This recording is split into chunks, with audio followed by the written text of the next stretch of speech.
Hello friends. हम बात कर रहे थे विपरीत राजयोग के बारे में। तो मैंने पिछले वीडियोस में आपको बताया था जैसे कि विपरीत राजयोग क्या होता है, किस तरह से फॉर्म होता है और ये कितनी टाइप्स का होता है। तो आज हम चर्चा करेंगे कि जो विपरीत राजयोग जो है वो तीन तरह का होता है: हर्षल, सरल और विमल। तो उनमें से आज हम विमल विपरीत राजयोग के बारे में बात करेंगे।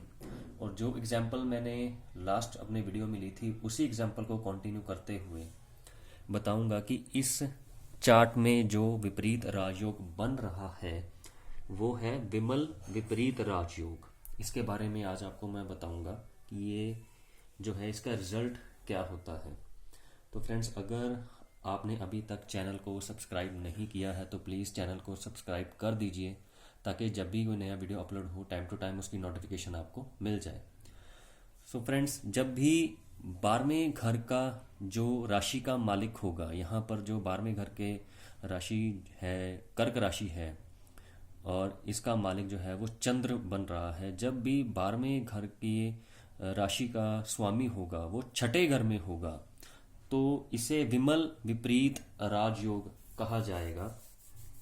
हालांकि विपरीत राजयोग के बारे में भी मैं अपने लास्ट वीडियो में पूरी डिटेल में बता चुका हूँ कि इसे क्यों विपरीत राजयोग कहा गया। हालांकि राजयोग है फिर भी विपरीत है, क्यों कहा गया है इसकी पूरी डिटेल मैं अपने पार्ट 1 में जो है वो बता चुका हूँ विपरीत राजयोग के। अगर आपने अभी तक वो वीडियो नहीं देखा है तो प्लीज़ पहले पार्ट 1 के वीडियो को ज़रूर देखिए, ताकि आपको एक विपरीत राजयोग के बारे में डिटेल जो है वो मिल जाए।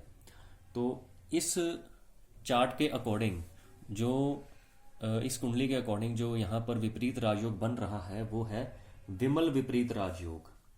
तो ऐसा आप खुद भी अपनी अपनी कुंडली चेक कर सकते हैं कि किस किस की कुंडली में इस तरह का जो है वो कॉम्बिनेशन बना हुआ है कि 12वें घर का जो स्वामी है वो छठे घर में है। तो जब भी ऐसा योग आप देखेंगे, चाहे आपकी अपनी कुंडली में बन रहा है, तो आपका जो राइज होगा वो घर से दूर रहकर राइज होगा। यानी आप अपने होम टाउन से ज़्यादा किसी और जगह पर जाकर राइज करेंगे। और ऐसे पर्सन्स के जो होते हैं वो फॉरेन लिंक्स होते हैं। फॉरेन लिंक्स का जो मतलब यहाँ पर है वो भी मैं क्लियर कर दूं। ज़रूरी नहीं है कि आपका जो लिंक है वो कनाडा, ऑस्ट्रेलिया, अमेरिका या यहाँ से हो सकता है, यहाँ से भी हो सकता है। लेकिन इसके साथ साथ जो आपका होम टाउन है, अगर आप किसी और स्टेट में जाकर राइज करते हैं या किसी और स्टेट से इनकम आप जनरेट करते हैं या कोई आपका लिंक बन जाता है, फाइनेंशियली लिंक बन जाता है, वो भी एक तरह से फॉरेन लिंक माना जाता है। तो आपका वो लिंक भी बन सकता है कि आप अपने होम टाउन से बाहर जाकर आपका जो है फाइनेंशियल स्टेटस ग्रो हो सकता है, इनकम जनरेट हो सकती है, या आपका फॉरेन लिंक भी बन सकता है, out of India, out of country आप जा सकते हैं। तो इस तरह से ये जो है राजयोग आपका बनेगा। लेकिन इसमें वही बात है कि स्टार्टिंग में आपको हो सकता है थोड़ा डाउनफॉल देखना पड़े, क्योंकि ये विपरीत राजयोग है कि पहले जो कंडीशंस होगी वो पहले विपरीत दिशा में जाएंगी कि आपकी जो राइज के अंदर, आपके जो फाइनेंशियल स्टेटस के अंदर पहले खर्चा बहुत होगा, उसके बाद धीरे धीरे आप उसे रिकवर करते हुए अपना जो स्टेटस है उसे अपलिफ्ट करेंगे। तो ये कंडीशन होती है विमल विपरीत राजयोग के बारे में। राजयोग समझ के ये नहीं आपने सोच लेना कि राजयोग बना हुआ है तो एकदम से राइज करूंगा। हालांकि ये विपरीत राजयोग है, यहाँ पर आपका खर्चा होगा, डेफिनेटली होगा, और आप राइज भी करेंगे।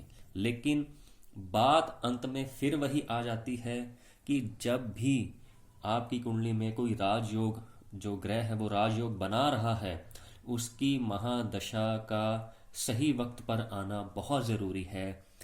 और इस एग्जाम्पल में मैं आपको एक और चीज़ बता रहा हूँ कि इस जातक की जब महादशा लगी थी, हालांकि इस जातक का जब जन्म हुआ था तब चंद्र जो है वो मकर राशि में चंद्र के ही नक्षत्र में था।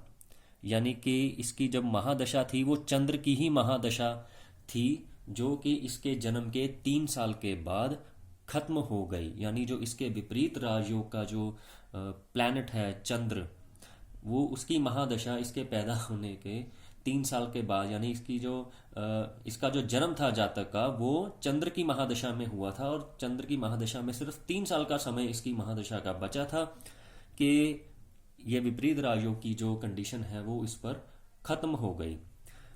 अब इसको फल कैसे मिलेंगे कि चंद्र के बाद जिस ग्रह की महादशा शुरू होगी उसमें जब चंद्र की अंतर्दशा, या जब भी ये लाइफ में आगे बढ़ेगा, जिस जिस प्लैनेट की महादशा लगती जाएगी, तो उस महादशा में जब भी चंद्र की अंतर्दशा आएगी तब तब इसको विपरीत जो है राजयोग के इफेक्ट मिलेंगे। लेकिन जो अंतर्दशा होती है उसका टाइम स्पैन जो होता है वो बहुत कम होता है। कई बार 1 साल का, 2 साल का, 3 साल का हो सकता है। तो उसमें आप ये देखिए कि आधा वक्त तो आपका प्रॉब्लम्स में ही निकल जाएगा, और आधा वक्त जो है अगर प्रॉब्लम्स को कवर करते करते आप थोड़ा सा राइज कर भी गए, आपको उतना वो इफेक्ट नहीं दे पाएगा जितना आपने चंद्र की महादशा में आपने लेना था। तो जब भी कोई ग्रह आपकी कुंडली में राजयोग बना रहा है तो ये बहुत जरूरी है कि उस ग्रह की जो दशा है वो सही समय पर आए। अगर यही चंद्र की जो महादशा है जातक के जो है 20 से 25वें वर्ष में आती, तो हो सकता है था कि जातक जो है वो फॉरेन लैंड चला जाता, या कोई और तरह से फॉरेन कनेक्शन बहुत ज़्यादा इसका बन जाता।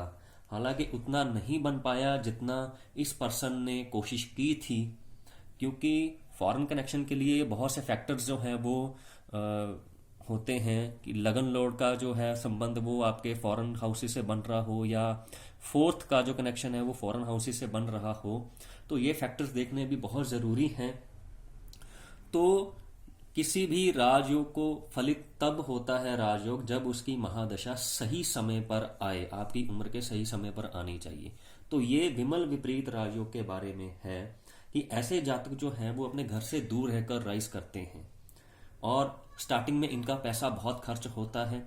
अगर आपकी कुंडली में ये योग हैं और आप जो है घर से दूर जाकर राइज करने की सोच रहे हैं या कर रहे हैं और आपका पैसा काफ़ी खर्च हो रहा है, तो ज़्यादा घबराइए मत, पेशेंस रखिए। मैंने अपने लास्ट वीडियो में यही बताया था कि विपरीत राजयोग के टाइम पे आपको धैर्य और हिम्मत, ये 2 चीज़ों की बहुत ज़रूरत पड़ेगी। इसी से ही आप राइज करते करते आगे बढ़ेंगे। सो फ्रेंड्स, आज के लिए इतना ही। अगले वीडियो में जो है विपरीत राजयोग के दूसरे टाइप्स के बारे में मैं आपसे बात करूंगा। Till then, good bye.